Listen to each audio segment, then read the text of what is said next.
Hi, my name's Taylor Rosine, and I was given the topic of the stress response and the hormones and neurotransmitters involved within it. First, I would like to talk about what exactly is the stress response and the concept of stress within the body.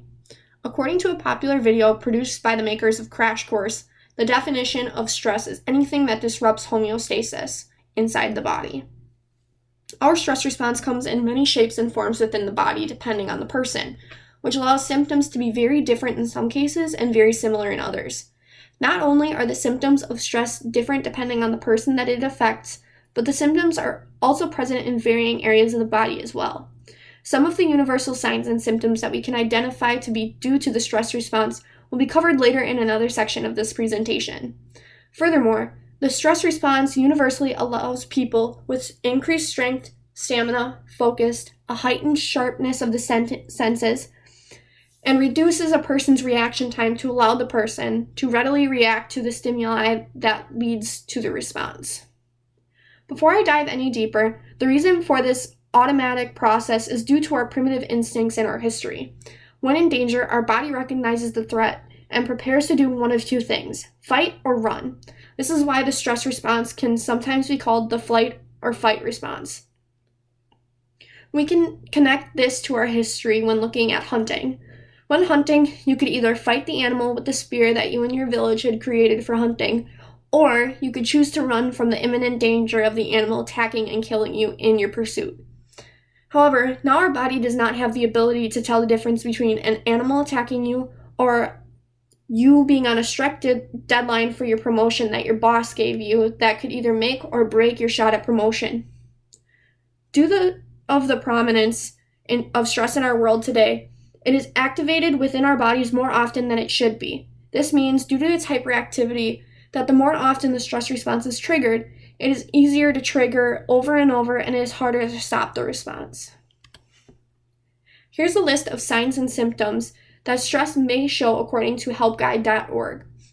As you can see, there are multiple areas of the body that are affected during this response. Some of the cognitive symptoms include memory problems, inability to concentrate, poor judgment skills, a pessimistic outlook, also known as seeing only the negative in your life, anxious or racing thoughts, which we will dive deeper into in future sections of this presentation, and constant worrying. Some physical symptoms include aches and pains, diarrhea or constipation, nausea and or dizziness, chest pain and a rapid heart rate, a loss of a sex drive, and frequent colds or flu. Some of the emotional symptoms include depression or general unhappiness, anxiety and agitation, moodiness, irritability or anger, feeling overwhelmed, loneliness and isolation, and other mental or emotional health problems. And finally, some of the behavioral symptoms include eating more or less than normal, sleeping too much or too little, withdrawing from others, procrastinating and neglecting responsibilities, using alcohol, cigarettes, or other drugs to relax, and nervous habits such as nail biting and pacing. Now that we know what stress is, we need to take a look at what exactly causes it. To reiterate from our introduction slide on what is stress, stress is a rapid response system that reacts to any type of danger or threat that allows you to be alert, energetic, and focused to deal with the danger at hand. One of the most common misconceptions is that the stress response only occurs in situations such as trying to avoid a car accident or trying to push someone out of the way of a car in the street. However, stress can be caused from a variety of normal life events that are both positive and negative. We will dive deeper into some of the most common sources of stress in our daily life in the next section of this presentation. Another cause can be because of changes in the body, both internally and externally, as well as the outside events that I was referring to earlier in this slide. Another argument that is posed regularly if people are more predisposed to this stress than other people due to their genetic makeup.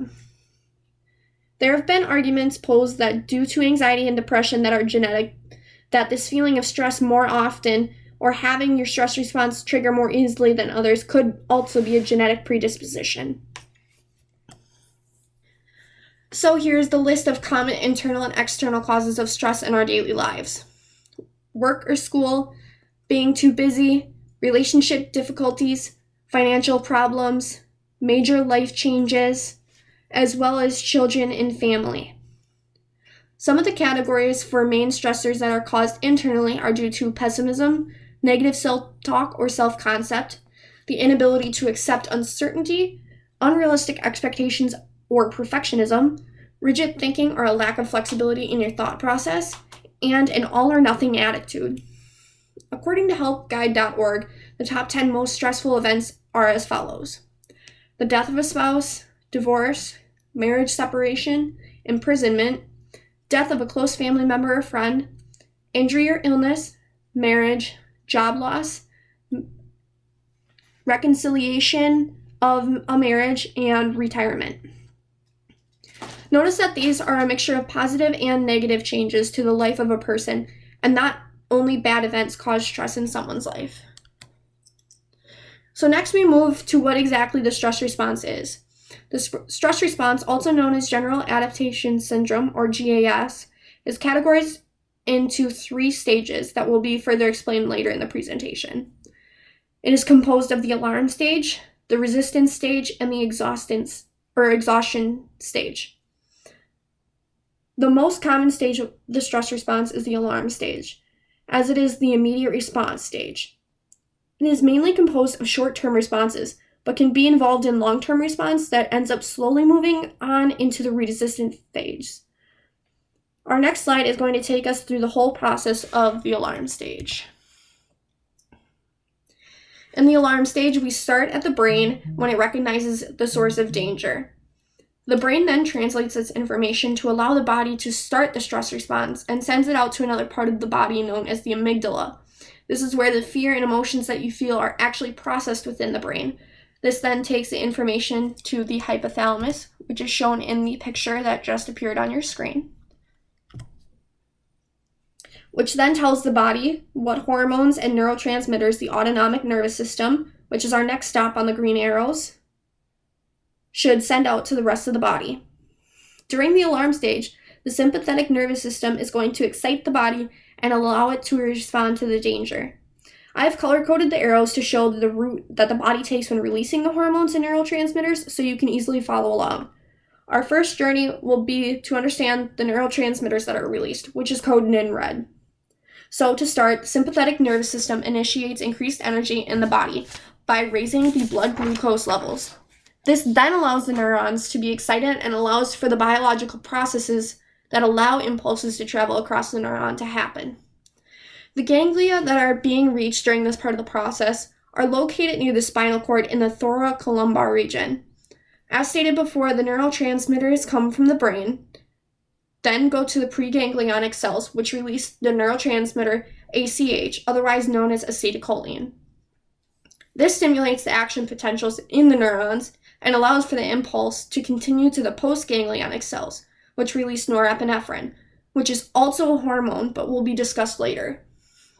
This then crosses the final synapses and creates a response from the effector organ, the organ that actually causes the physical response that you can recognize. And now onto the hormonal route of the stress response, which is again indicated by the blue arrows. In short-term responses, which again is indicated by the blue arrows, happens due to the sympathetic nervous system regulating via the hypothalamus as discussed previously. This then sends messages to the adrenal medulla and adrenal glands to release hormones into the bloodstream. The hormones that are released are epinephrine, also known as adrenaline, and norepinephrine, which is also known as noradrenaline. These are catecholamines that increase blood glucose levels by stimulating the liver and skeletal muscles to break down glycogen into glucose, so the liver can directly secrete the glucose. Oxygen is then made available in the lungs due to the dilation of the blood vessels in the lungs, which is caused by the release of epinephrine, which then is readily available to and transported to the skeletal muscles that are responsible for your physical fight or flight response. Epinephrine is also responsible for your increased heart rate, as you need your blood to travel quickly to your effector organs that need your hormones, as well as the skeletal muscles that need oxygen. This also includes the glucose that is used for energy that is transported by the blood. This means that the blood flow to organs that provide functions such as digestion, reproduction, urination, defecation, and immunity are temporarily put on hold to handle the high demand of the other systems to your body. This also means that your skin and your kidneys in the area of water and salt reabsorption and elimination may also take a backseat, which could be a cause of dizziness. In long-term responses, the adrenal cortex, which is showing up on your screen now, is stimulated by the sympathetic nervous system through the hormone ACTH, otherwise known as adrenocorticotropic hormone, which enters the bloodstream via the anterior pituitary gland, which you can also see in a side arrow column pointing from brain to anterior pituitary gland, which, as you can see in this picture once again, is located in the brain. This hormone then triggers the release of steroid hormones that changes the enzyme concentration of the cytoplasm of target cells to affect cellular metabolism. After a while, the resistance phase starts to set in, and then other hormones are released to continue this response. We will talk more in depth about other hormones that are released in the resistance and exhaustion phases next. Now that we've seen both the effect of hormones and neurotransmitters, and knowing that they can do similar jobs with the same name or completely different jobs depending on the organ, it's helpful to know the difference between a neurotransmitter and a hormone. A neurotransmitter is released from a neuron and travels across the synapse, and a hormone is released from a gland into the bloodstream. Both are just as powerful and effective as the other, but are described differently because their functions are different. As for how they function differently in different organs, norepinephrine can stimulate and inhibit the same systems in the body at the same time during the stress response, such as allowing blood to go to your muscles and not your stomach.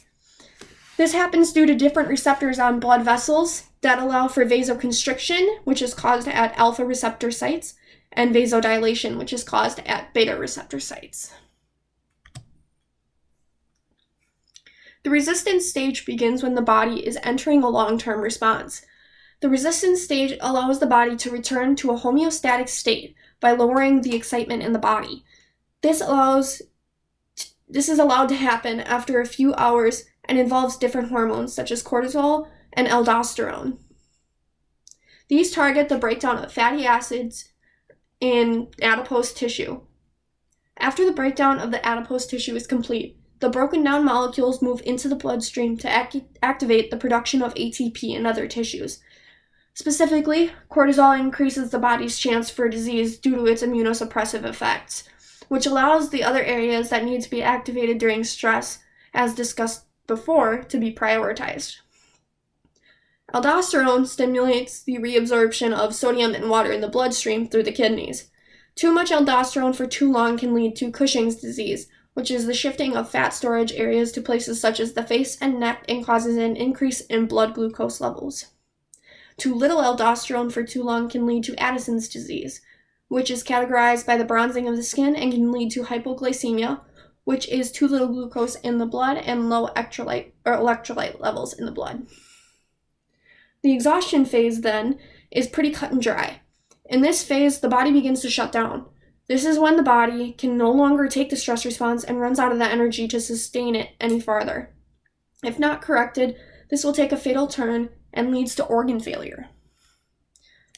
On the aspect of why we can see that it goes to organ failure just due to the fact that there's no energy to sustain the actual responses from the organs and they have nowhere to turn. So now that we've learned about the stress response and how it works and what happens during it, we should know how to change it and take care of it and what can happen if we don't. Too much stress can lead to damage in relationships, mood, health, productivity, and overall quality of life. The following list is just a few of the health issues that can occur due to stress. Digestive issues, reproductive issues, health disease and illness, weight problems such as too much weight or not enough weight, anxiety and depression, as stated earlier in the presentation, strokes, physical and emotional pain, skin conditions such as eczema, autoimmune diseases, as well as thinking and memory problems. Ways that you can prevent all of this harm from happening is really taking care of yourself and knowing yourself. It's important to have a good support system, learn to manage your emotions, learn your sense of control, and avoid worrying about things that you cannot control in life. recognizing and maintaining a good attitude and outlook on life, be knowledgeable and prepared for oncoming stress that may happen in your life, get exercise, make social connections and go out on social expeditions, engage in your senses such as through aromatherapy or musical therapy, sleep, please sleep, and find a way that you personally can get relaxed and set aside some time for you. It's important in a world like ours to self-advocate and teach ourselves of the signs and symptoms of stress as well as other ailments. I highly recommend looking intrinsically and extrinsically if need be, and make the best choices for you and your health.